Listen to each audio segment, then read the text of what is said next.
Hello students, मैं शिवी सक्सेना आपकी SST teacher आपके चैप्टर की एक्सप्लेनेशन लेकर के आ चुकी हूँ। इससे पहले हमने इस चैप्टर में टॉपिक्स जो लिए थे वो थे हमारे इंटीरियर ऑफ द अर्थ। ये हमारा इस चैप्टर का टाइटल था, है ना। तो इसमें आप इस चैप्टर को थोड़ा सा हम स्टार्टिंग से देख लेते हैं। हम रॉक साइकिल को डिफाइन करें इससे पहले हम ये जान लेते हैं कि हमने इससे पहले प्रीवियस में क्या एक्सप्लेनेशन इसमें ली थी। तो स्टूडेंट्स, ये चैप्टर जब हमारा interior of the earth start हुआ था उसमें आपको बताया गया था कि किस तरीके से हमारी अर्थ की लेयर्स डिवाइड होती हैं। तो अर्थ की लेयर्स 3 टाइप्स में दिखाई गई थी, आपको याद होगा, क्रस्ट, मेंटल एंड कोर।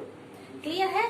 3 आपको इसकी लेयर्स बताई गई थी और इनमें भी upper layer, lower layer 2 types में इनको डिवाइड कर दिया था। स्टूडेंट्स, आपको बहुत अच्छे से याद होगा कितनी किसकी लेंथ थी, क्या हमें मिनरल्स कहाँ से मिलते हैं, अपर लेयर से क्या मिलता है, लोअर लेयर से क्या मिलता है, क्रस्ट, कोर और मेंटल। इन तीनों में आपने बहुत अच्छे से इस चीज को समझ लिया था। ठीक है, इसके बाद हमने बात जो की थी वो थी हमारी मिनरल्स की, कि हमने आपको ये बताया था कि इस चैप्टर में मिनरल्स का एक टॉपिक था। आपने उसमें देखा था कि मेटेलिक और नॉन मेटेलिक कौन कौन से मिनरल्स होते हैं। तो आपने इसमें देखा था नॉन मेटेलिक्स में कौन कौन से थे, जैसे जो मेटल से रिलेटेड होते हैं, है ना, जैसे गोल्ड है, सिल्वर है, आपका कॉपर है, आयरन है। तो ये सारी चीजें हमारे स्टूडेंट्स आती थी मेटेलिक के अंतर्गत। और नॉन मेटेलिक में वो थे जैसे प्लास्टिक है, आपका लाइमस्टोन है, एक्सेट्रा। ये सारी चीजें थी वो हमारी किसमें थी, नॉन मेटेलिक में, जिसमें कि मेटेलिक नहीं होता। तो हमने ये मेटल्स देखे थे। इसके अलावा फिर नेक्स्ट टॉपिक हमने लिया था रॉक्स एंड मिनरल्स। यही था हमारा इसका टॉपिक। तो इसमें हम रॉक्स पर आ चुके थे स्टूडेंट्स। तो रॉक्स के कितने डिवाइडेशंस बताए गए हैं स्टूडेंट्स, आप अपनी बुक में देख रहे होंगे तो आपको समझ में आ चुका होगा कि रॉक्स को स्टूडेंट्स 3 पार्ट्स में डिवाइड किया है।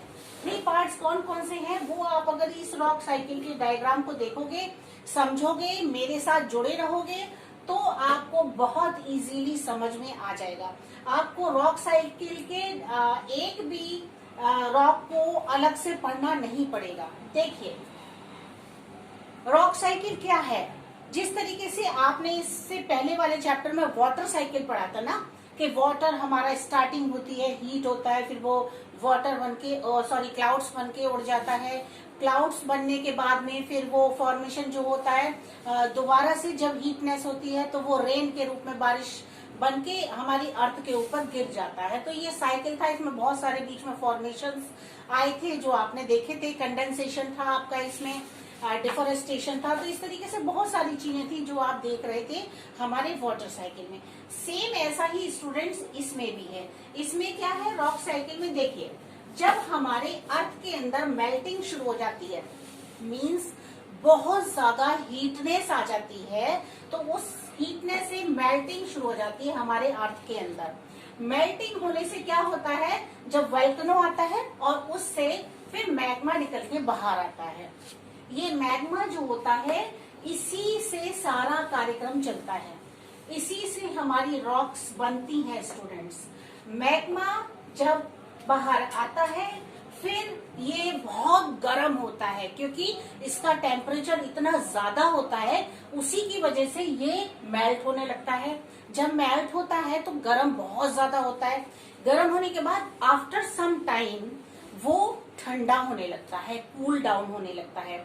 जब वो कूल हो जाता है तो उसमें भी क्या होता है, क्रिस्टलाइजेशन, मींस क्रिस्टल्स बन जाते हैं छोटे छोटे। वो क्रिस्टल्स बनने के बाद में, वो क्रिस्टल्स जब आपस में ठंडा होने के बाद में वो क्रिस्टल्स आपस में जुड़ने लगते हैं, तो वो क्रिस्टल का आपस में मिलना और जुड़ जाना वो कहलाता है, उससे बनती है हमारी इग्नियस रॉक्स। इम्पॉर्टेंट बात देखिए, उससे जब हमारा क्रिस्टलाइजेशन होता है, क्रिस्टलाइजेशन के बाद में फिर आपका इसमें बताया है कि इग्नियस रॉक्स बन जाता है। ठीक है स्टूडेंट्स, आप ये देखो, ये क्रिस्टलाइजेशन हुआ, इसके बाद में क्रिस्टल से वर्ड बना है क्रिस्टलाइजेशन, ठीक है। इसके बाद में फिर आपका आया, ये बन गया, इससे रॉक्स क्रिस्टल्स आपस में जुड़ गए, तो उससे हमारी इग्नियस रॉक्स तैयार हो गई, है ना। नंबर 1 सबसे पहली रॉक है हमारी इग्नियस रॉक। ये इग्नियस रॉक्स जो होती है, जब वेदरिंग कंडीशंस होती हैं, मतलब हमारे वेदर में जो डिफरेंट अलग अलग कंडीशंस आती हैं, इसके साथ साथ इरोजन होता है सॉइल का, मिट्टी की परत जो होती है हमारी अर्थ के ऊपर, वो जब हटने लगती है उसको सॉइल इरोजन कहा जाता है स्टूडेंट्स, है ना। तो वेदरिंग होता है, इरोजन होता है एंड डिपोजिशन। फिर उसके बाद में ये जितने भी पार्टिकल्स होते हैं, सॉइल होती है, ये एक जगह एकत्रित हो जाती है, इकट्ठी हो जाती है। जब वो इकट्ठी हो जाती है, एक रूप ले लेती है, तब स्टूडेंट्स ये हमारा निकल के आता है, ये बन जाता है सेडिमेंट्री। ये हो गई आपकी सेकंड रॉक। फर्स्ट रॉक आपकी igneous rock, important. Second rock sedimentary rock, ठीक है। सेडिमेंट्स बनता है, इस सेडिमेंट्स में भी ये जो होता है पदार्थ जो होता है, ये थोड़ा सा मेल्टेड रूप में होता है। उसके बाद में जब ये आगे चलने के बाद फिर ये सीमेंटेड हो जाता है। सीमेंटेड होने के बाद में फिर ये एक अलग रूप लेता है, वो हो जाता है हमारा एक सॉलिड सेडिमेंट्री रॉक्स। यहाँ पर ये इसका रूप थोड़ा क्रिस्टलाइजेशन के रूप में होता है, उसके बाद में ये सीमेंटेड बनता है, ठोस रूप में बन जाता है, फिर ये हमारा सेडिमेंट्री रूप में आ जाता है। ये सेकंड हमारी रॉक है, ये यहाँ से चल रही है ना, ये यहाँ पर आकर एकदम सॉलिड रूप ले लेती है और ये सेडिमेंट्री रॉक्स का रूप ले लेती है। अब थर्ड रॉक और है आपकी, वो है मेटामॉर्फिक रॉक। बस 3 रॉक्स हैं इसमें आपको बताई गई हैं। अब देखिए मेटामॉर्फिक रॉक कैसे बनती है। ये सेडिमेंट्री रॉक्स है ना। इस सेडिमेंट्री रॉक्स के हीट और प्रेशर जो होता है, वो हीट प्रेशर यहाँ से उठ के इग्नियस तक पहुंचता है, और इग्नियस का जो हीट और प्रेशर होता है वो सेडिमेंट्स में पहुंचता है। जब इन दोनों का हीटनेस से और प्रेशर से जो मटेरियल बनता है, निकलता है, इन दोनों के मिक्स होने से वो मटेरियल बन जाता है हमारा मेटामॉर्फिक रॉक्स, ठीक है। ये मेटामॉर्फिक रॉक्स, जब ये मेटामॉर्फिक रॉक्स फिर बन जाती है, after that this is the last rock of this chapter, okay. Third number ये मेटामॉर्फिक रॉक है। मेटामॉर्फिक रॉक फिर वापस जब मेल्ट होती है, तो मेल्ट होने के बाद में फिर मैग्मा बनती है, मैग्मा बनने के बाद में फिर क्रिस्टलाइजेशन होता है, क्रिस्टलाइजेशन के बाद सेम वही procedure, igneous, sediments, sedimentary, metamorphic, melting, after that magma. This is the rock cycle. अगर स्टूडेंट्स आपने ध्यान से सुना है तो आपको पता चल गया होगा ये किस तरीके की रॉक्स हैं, ये कैसे रॉक्स तैयार हो जाती हैं।